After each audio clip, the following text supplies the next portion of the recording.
I am being absolutely dead serious when I say this. The Xbox One and PS4 generation needs to die. I don't know why the gaming companies and the industry still believe that these consoles should still be supported. The reasoning for me making this video is that Star Wars Jedi Survivor has recently been announced for September 17th to release on Xbox One and PS4. A next gen only, or current gen only game is now going to last gen consoles. The Xbox One and PS4 are inherent last generation consoles. They are passing by over a decade now of time. Shit's older than GTA. Like, it's not older than GTA 5, but goddamn, man, like these consoles are so old. For developers to still be making games for them is crazy. It shows that the industry is a lack of moving forward at this point. I mean, you know why people are still on those consoles? Because you're still supporting them. I completely understand you have player bases there, and especially for Microsoft's situation, they want to keep supporting it because of xCloud. It makes sense. They want to make sure that they can maximize profits. But oh my fucking god, why are we still getting ports of current gen games on last gen hardware? I don't know why, and for what rhyme or reason they decided, yeah, let's put Star Wars Jedi Survivor at, probably 420p 6 FPS on the Xbox One and PS4. I don't see it running. It barely ran on the series consoles, PC and PS5 at launch. It ran horribly. So how they're supposed to get a like, this is like releasing Hogwarts Legacy on the Nintendo Switch. It is garbage. The patch notes read like a fucking essay. Like, it read like a 3,000 page or 3,000 fucking word essay. It's unnecessary to have these consoles still being supported almost 5 years into a life cycle. Like, we're rolling on almost 4 now. Next year it's going to be 5 when GTA 6 comes out, hopefully.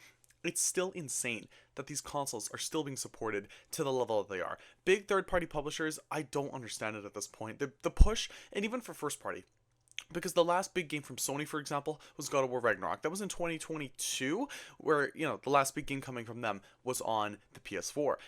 Microsoft, their last big game on the Xbox One, I believe, was Pentiment or Grounded. That was one of their last big ones to release on the last gen consoles. So far, they have been pushing full towards Steam, like full steam ahead for next generation, or for current generation as we should be calling it.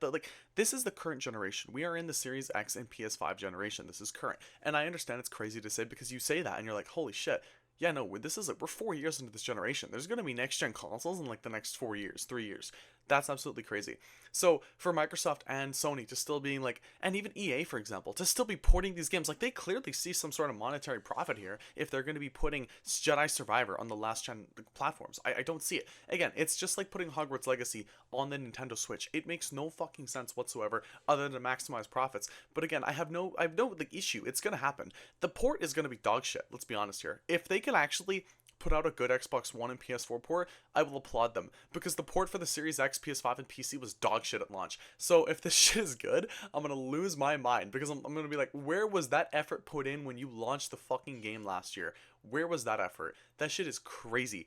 And it's so funny that these companies, and thank God Rockstar for GTA 6 is not putting this shit on Xbox One and PS4, because let's be honest, if they were, there would be massive issues, and Rockstar knows it. The GTA 6 needs to be a next generation only game.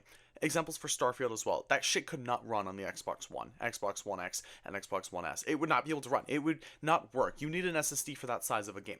For Spider-Man 2, for example, yes, it could probably run on a fucking PS4, most likely. It's basically Spider-Man 1 and Miles Morales with faster fucking graphics. But let's be honest here, the size of the game as well, it makes it so much easier to run on a PS5 only. It makes it so much easier for that hardware to run so much quicker. We've seen it with Ratchet and Clank Rift Apart. That game can run on a PS4 spec PC and can run on the Steam Deck with an HDD. But it's so slow comparatively to a PS5, of course. It can still run, of course, but it's just at a much worse system and much worse frame rate, much worse just graphical settings in general. So for these companies to still, to this day, be supporting these consoles is insane. I understand millions of players are still playing on PS4 and Xbox One. I completely understand that, and I'm not going to be shaming those people if you still are. It's understandable. If you don't see next or the current generation as worth it to you, stay to those consoles. I have no issue with that.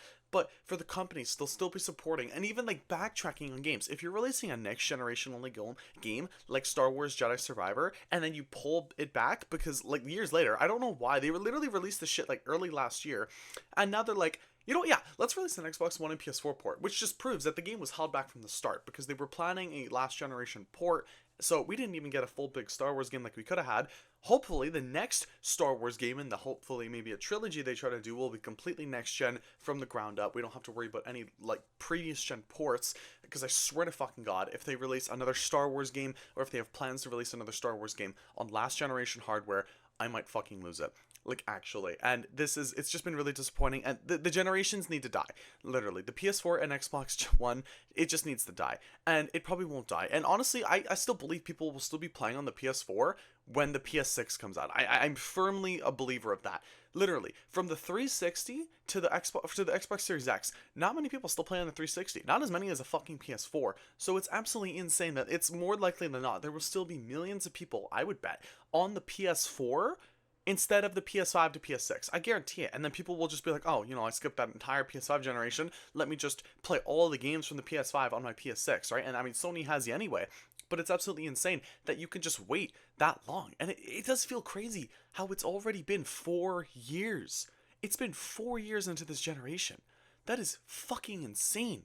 It has been 4 fucking years, and we are now just finally reaching like the height of these generation games. And even with the current generation, it's not all that crazy. I mean, I've had way better experiences on my PC, but like even the console shit, like the VR games, I feel like have been the most like awesome shit to me personally. The PSVR 2 is an amazing piece of technology. I absolutely love it.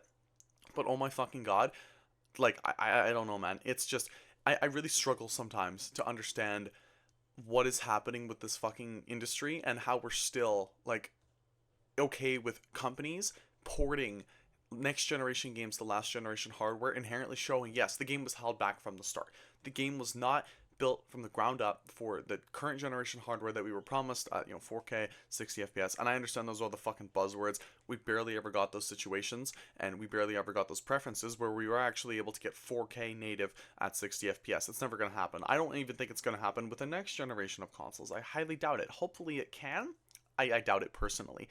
But it's still, again, to this day, wild that a game like Jedi Survivor is still being ported. And it's even more wild that we're probably going to see more things like this in the future. More games that are only for the current generation hardware to get ported back. Again, when they announced Hogwarts Legacy and they put that shit on the Xbox Series X and PS5, the ports were immaculate. They were amazing. I remember seeing so many people like, look, this shit runs well. It looks gorgeous. And they decided to release it on the Xbox One and on the PS4. Okay, obviously it's held back. We're on like 10-year-old hardware, fair enough. And then they released that shit on the Switch. Bro, that shit looked awful. I want to know what developer at that fucking company was like, yeah, no, let's ship this. And I want to know, I hope they didn't sell any copies, because no one deserved that kind of game, man. The patch notes, I remember seeing the patch notes. It read like a fucking essay. It read like a 3,000 word essay. I was appalled at how long those patch notes are. But that's all I really wanted to talk about in this video. Thank you guys for watching, and I'll see you guys in the next one. See you guys.